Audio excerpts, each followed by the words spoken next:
Bonjour à tous et bienvenue dans ce nouvel épisode de la série de tutoriels Comment créer un inventaire avec Unity 3D.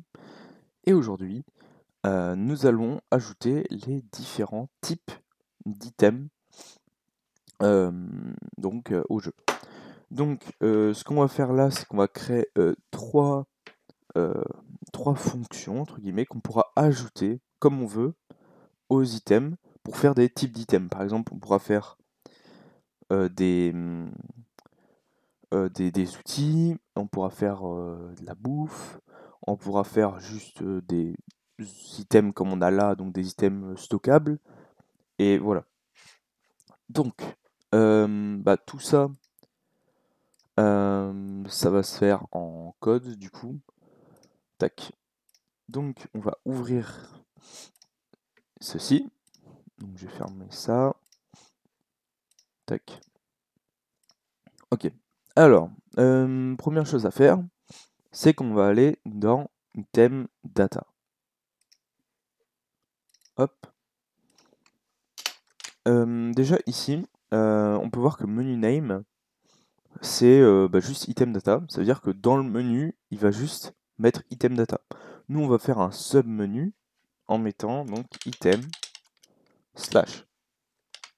Voilà. Et donc du coup, ça, vous verrez que ça va s'afficher item. On va passer notre souris dessus et après il y aura item data. Donc voilà. Donc ça c'est item data. Donc c'est ce qu'on avait fait la dernière fois, etc. Donc maintenant, on va créer donc ce qui s'appelle les interfaces. Donc si vous ne connaissez pas les interfaces en C#, ça permet de rajouter donc littéralement une interface qui permet de faire des liens entre des fonctions. J'explique ça très rapidement. En gros, ça permet de rajouter des fonctions à un objet et reconnaître qu'il a des fonctions. En fait, ça garantit le fait qu'il ait des fonctions. Par exemple, bah, si vous avez un item qui a par exemple une void, voilà, void U, voilà. Bah, cette classe a la void U. Mais si vous faites une deuxième classe avec une void U, et ben en fait, vous ne pourrez pas avoir un truc commun qui permet de garantir que les deux ont la void U et l'utiliser de la même manière. Bah là c'est ce que font les interfaces. En gros, par exemple, si on met une interface qui a void U dedans et que la classe hérite de l'interface et que cette interface est implémentée, ça veut dire que void U est défini et donc que on peut accéder à cette méthode. Voici globalement ce qu'est une interface en C#. Donc, du coup, on va voir comment ça s'écrit. Donc, public, interface. Donc, les interfaces par convention, on met un i devant. Donc, ici, on va mettre i consumable. Voilà. Et on va mettre void. Donc, pas besoin de mettre d'accessoires. Enfin, de toute façon, même dans une classe, on n'a pas besoin. Mais là, c'est même mieux de ne pas en mettre. On va mettre unconsumed. Voilà. Et là, en fait, si j'implémente l'interface i-consumable, euh, on aura forcément de définir la méthode unconsumed. C'est-à-dire qu'on pourra l'appeler. Et donc, au lieu de faire item data, item je sais pas quoi, et item tool, voilà, on aura juste le i-consumable et on pourra appeler donc la void unconsumed. Voilà. Donc, on va définir une autre interface, donc public interface i usable. J'ai pris un accent dégueulasse. Hop. Void on used. Tac. Interface i durable. Donc en gros là c'est pour la durabilité. Donc on va mettre une void on break. Oula. On break. Et void on repair. Mais ici, on veut aussi connaître la durabilité. Donc il faut définir le int. Enfin, un int, du coup, qui serait la durabilité maximum. Donc on met int max durability. Et ici, on veut que ce soit juste une valeur qu'on connaisse, mais qu'on puisse pas changer. Donc littéralement un get. Donc on récupère la valeur et donc on met get. Voilà. Donc on sait qu'il y a un int, on sait pas c'est quoi. Quand on est, quand on regarde l'interface, on sait pas ce qu'il y a derrière, mais il sera défini dans la classe qu'il hérite. Voilà. Donc vous verrez, on pourra définir qu'est-ce qu'est max durability. Puis derrière, donc public, donc ce sera la dernière interface i équipable void on equipped. Voilà. Donc maintenant vous allez me dire c'est très très bien. On a toutes ces fonctions de définies. Donc bien sûr, vous pouvez en rajouter autant que vous voulez. De toute façon, la méthode que je vous montre là, je la fais juste pour ces interfaces-là, mais elle est applicable enfin, vous pouvez en faire 20 000 des interfaces, hein, des items différents, des comportements différents. C'est que votre imagination qui va vraiment vous brider. Et donc du coup, là, vous allez me dire c'est bien beau, mais le problème c'est que, par exemple, si dans onConsumed, cette méthode, on va la mettre dans item data, qui est un scriptable object. Sauf que le scriptable object, il n'a pas conscience de qu'est-ce que fait, enfin, qui exécute ça, déjà, qui exécute la méthode, ni de qu'est-ce qui se passe autour. Tu vois, par exemple, si dans unconsumed, donc quand on consomme, on a de la vie en plus, en fait, c'est impossible de dire vie plus, puisqu'on ne sait pas à qui donner de la vie. Donc, pour cela, on va créer pour l'instant une public struct qu'on va appeler inventory context. Tac. Voilà. Donc, pour l'instant, on met rien dedans. On la définira plus tard. Voilà. Et donc, du coup, ici, on va mettre en argument l'inventory context. Et du coup, là-dedans, on mettra plein d'informations qui permettra de faire un peu ce qu'on veut dans les méthodes. Donc, et de les définir donc ici. Voilà. Donc voilà pour les interfaces. Ici, je vais créer un fichier à part. Voilà. La convention souvent, c'est de dire que on a un fichier par classe. Moi, j'en fais aussi un par struct. Surtout que cette struct là va être assez grosse. Donc voilà. Par contre, les interfaces, je les laisse dans le fichier item data. Moi, on a une vue de toutes les interfaces. Et puis, voilà, pas besoin de faire 4 fichiers pour 3 lignes de code à chaque fois. Voilà. Donc, voilà. Maintenant, on va créer donc les items. Donc, moi, j'ai envie de créer donc 3 items.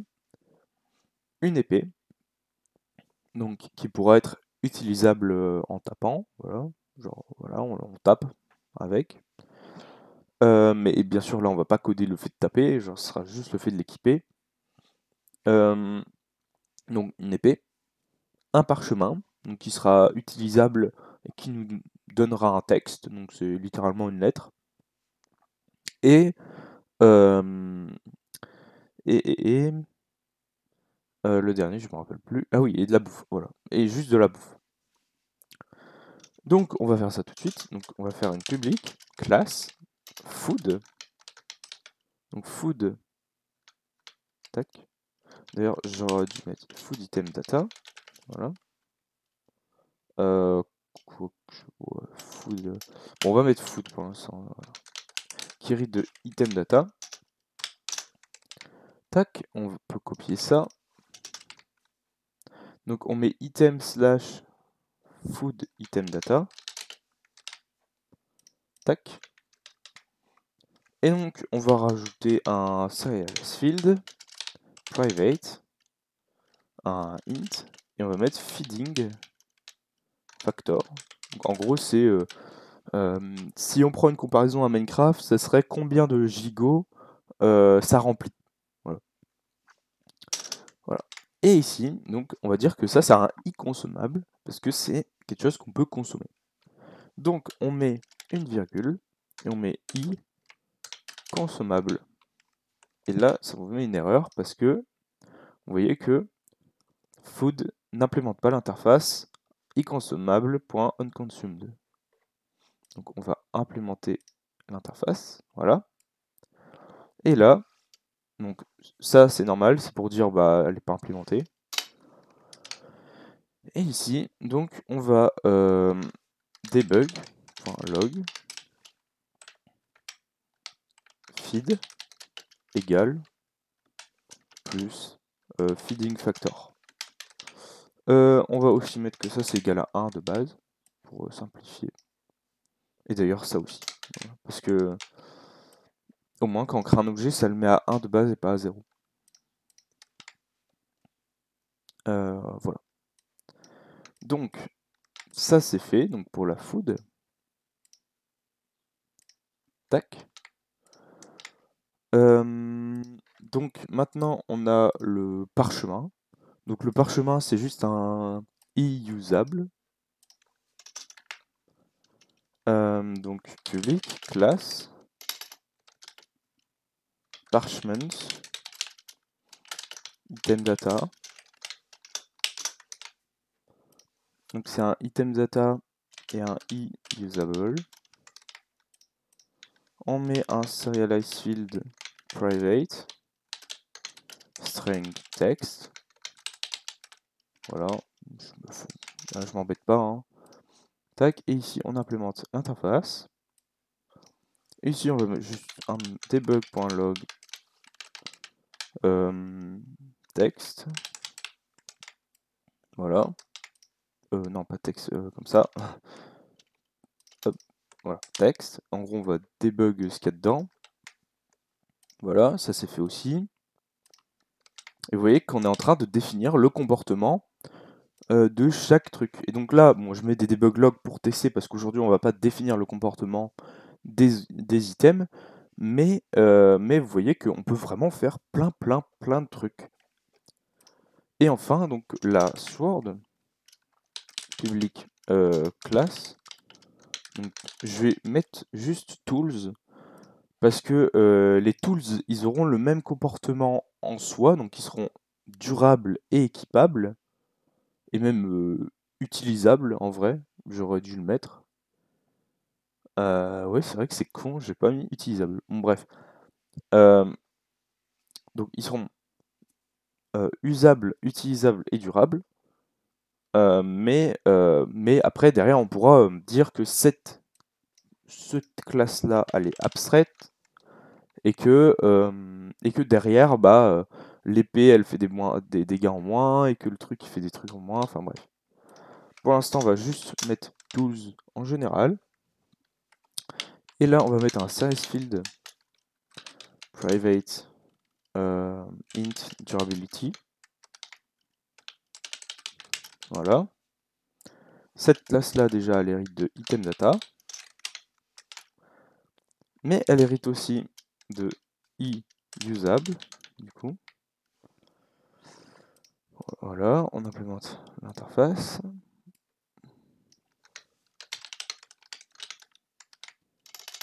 Debug.log attaque. Elle hérite de i équipable.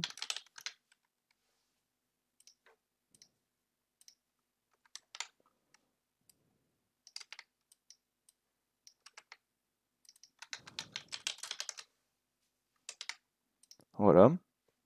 Et enfin, elle hérite de i durable. Et donc vous voyez que là, quand on va implémenter l'interface, il va dire i durable .max durability. Donc moi j'aime bien le mettre en bas. Tac. Et ici on va dire que bah, en fait c'est durability. Donc cette variable est protégée, donc elle est privée, mais on peut la get ici. avec l'interface. Ici, à break, on va mettre un debug.log break. Et ici, du coup, un debug.log repaired. Et voilà. Donc, tac, ça, on va créer un fichier aussi. Et voilà. Donc, maintenant, c'est bien beau, mais, en vrai, là, on peut toujours, on peut pas créer ces objets-là, en fait. Parce que il n'y a pas ça. Voilà. Je l'avais fait pour un, j'avais totalement oublié. Du coup, ça a dû faire un peu bizarre pour vous, parce que je me suis embrouillé. Donc, on crée donc les menus, les assets menus. Donc, Parchment. Ici, Tools. Hop, et on peut tester tout ça. Donc, on va créer les items.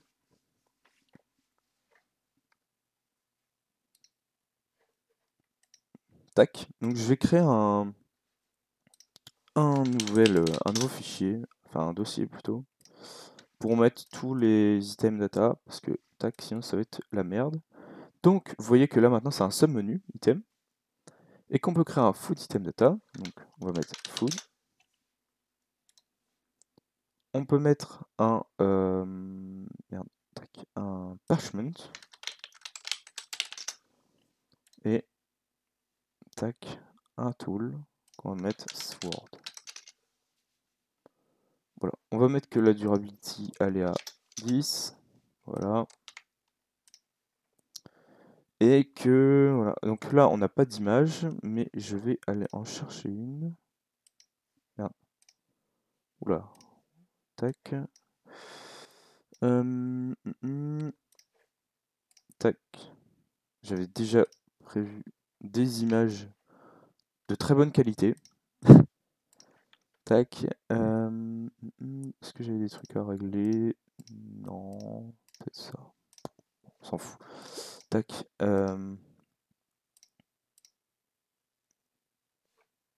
Je suis en train de m'embrouiller. Tac. Donc ici, sprite. Donc on peut mettre sword. Tac. Parchment. Parchment. Et food. Food.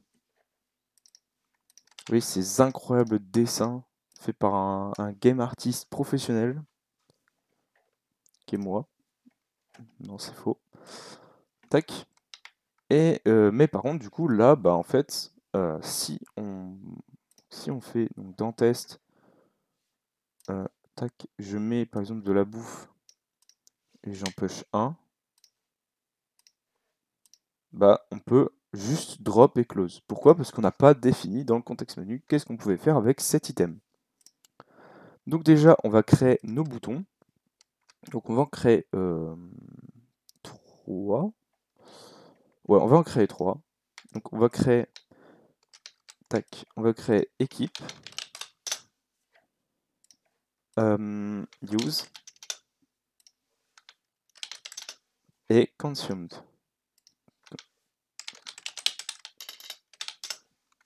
Et consume. Voilà. Hop, je vais aussi changer les textes. Ici, on pourrait changer les textes, je le ferai dans notre tuto, mais voilà, dites-vous que ici, ça doit être bien nommé. Donc, ici, équipe, use, consume. Tac, je vais les mettre dans un certain ordre. Hop. Je mets toujours le close ici, parce que comme il y a un layout ici, ça veut dire que celui-là, ça va être toujours celui d'en bas. Vous voyez que si jamais je fais ça, voilà, vous avez tous vos trucs. Sauf que là, c'est chiant parce que cet item-là, il n'est pas équipable. De toute façon, il sert à rien, là, le bouton. Donc, on veut pas que ça s'affiche, en fait. Et ça, c'est tout con. Donc, il faut aller dans le contexte menu.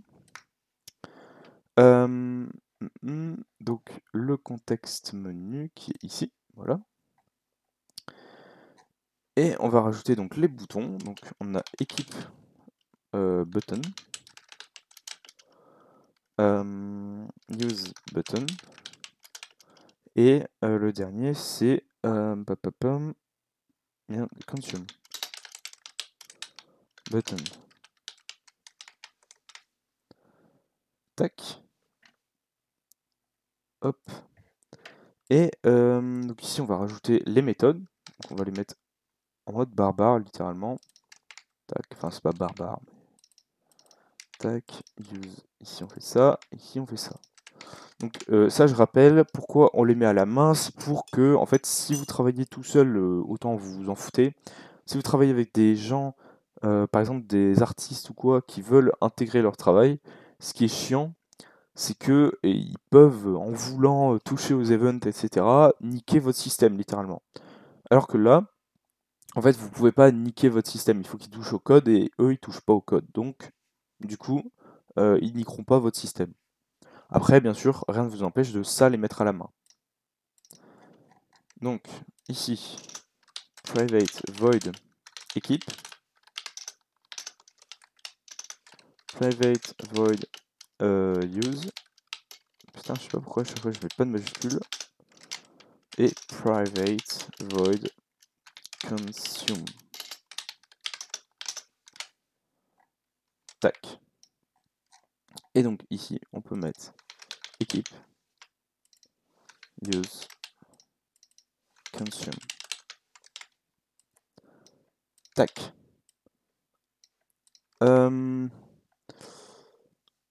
Tac, tac, tac. Donc, e-consommable. Bon, on va commencer par... bon, on va commencer par équipable.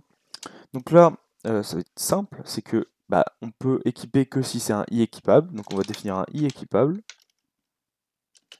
Item égale à donc inventory data.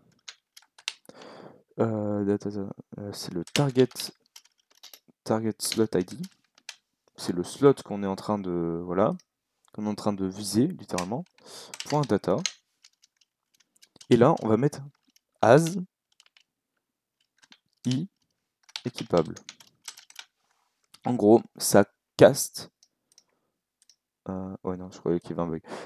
Ça caste en gros ça, donc la data, c'est un item data, en i équipable. Donc si il implémente l'interface, ça littéralement retourne l'interface en fait. Enfin voilà, genre, ça la caste. Voilà, je peux pas. Mes explications des fois sont dégueulasses, hein, je m'en excuse, mais donc ici on dit que on equipped. Pourquoi? Parce que ici on est sûr qu'il implémente, qu'il implémente cette méthode, vu que c'est un i équipable et que l'interface a la void on equipped. Et donc on equipped, et là ça nous demande un contexte. Et donc le contexte, on va le définir dans inventory, private, inventory context. Pour l'instant, on s'en fout, c'est une struct, donc on peut ne pas l'initialiser. Tac. Pour l'instant, en tout cas, hein, genre, je dis bien pour l'instant. Mais hop, inventory context. Et donc, du coup, on retourne context. Non, pas celui-là. Ça va nous donner une erreur, sinon, voilà. Et donc, ici, inventory.context. Et moi, j'aime bien close. Voilà. Mais ça dépend ce que vous faites. Et bien en fait, on peut juste copier-coller hein, ici, genre littéralement. Sauf que ici c'est un i usable, as i usable. Ici c'est on use. C'est même on used. Tac. Et ici c'est un i consommable. Tac. Et on consumed. Mais là, si vous êtes un peu perspicace, vous allez me dire que oui, c'est très bien, mais si on fait use et que cet item c'est pas un usable, bah en fait il va y avoir une erreur. Parce que bah en fait on va appeler quelque chose qui n'existe pas. Et oui en fait. Genre oui. Mais ça va être corrigé ici. Donc, tout simplement, on va dire que si l'item, il n'implémente pas l'interface iEquipable, bah, il ne peut pas équiper. Donc du coup, on va désactiver le bouton. Donc, on va dire que équipe bouton.setActive, non, GameObject.setActive. Et donc ici, ça demande un bool, donc on peut mettre une condition directement, pas besoin de mettre de if, else, hein, bien sûr. On met directement la condition dans setActive. Et donc là, on va mettre que, ah oui, ici, on va créer un item data, donc une référence à item data, égale slot item .data. Et on va mettre data. Donc là, c'est une vérification. Data is. Donc is, c'est est-ce que il implémente l'interface. Donc lui, c'est iEquipable. Et donc on peut littéralement copier-coller. Donc iUsable, iConsommable. Voilà. Use button et consume button. Voilà. Et donc là, c'est-à-dire que si l'item il implémente pas l'interface, bah littéralement on désactive le bouton. Tac.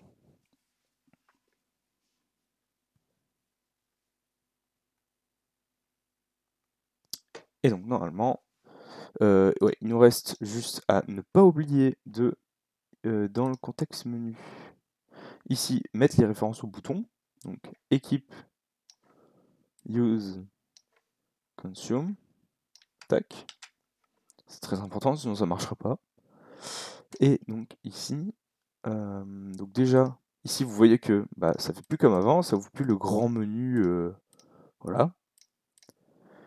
Et tac, on va push des items. Donc, alors c'est un système un peu de merde là, donc je le changerai au prochain épisode. Parce que pour tester c'est pas ouf. Bon c'est mieux que rien. Tac. Voilà. Donc là on a nos items. Et là vous voyez que ici on peut la consommer. Ici on peut l'utiliser. Et ici on peut l'équiper et l'utiliser. Donc consume, feed égale 1. Donc c'est bien ce qu'on a défini dans l'objet. Ici, bah là il n'y a pas de texte, mais si on change texte, voilà.